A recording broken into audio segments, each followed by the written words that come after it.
3 mistakes ko as a beginner sa paglalaro ng pickleball. Well, kung beginner ka sa pickleball katulad ko, iwasan mong gawin ang mga ito. Mistake number 1, hindi nag-i-stretching o warm up bago maglaro. Mataas ang risk ng injury. Kapag bigla kang kumilos, pwedeng ma-strain ang muscle mo. Tandaan mo, ang warm up parang start engine yan ng katawan mo. Kapag wala ka nito, mabagal ang reaction time mo. Hindi din flexible ang galaw mo, madaling mapagod. Nakaka-apekto din ang hindi pag-warm up sa performance mo.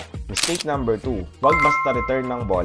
Dapat pala i-consider mo din na huwag masyadong mataas ang return mo para hindi makapalo o maka-easy score sa'yo ang kalaban. Mistake number 3, hitting everything hard. Palo ng palo, lumagpas lang sa ulo ang bola, palo agad. Dapat pala hindi. Minsan hindi kailangan puro lakas. Hindi ibig sabihin na may pagkakataon kang paluin, ay papaluin mo na agad. Paano na lang kung overhead at out na pala yung binigay sa'yo?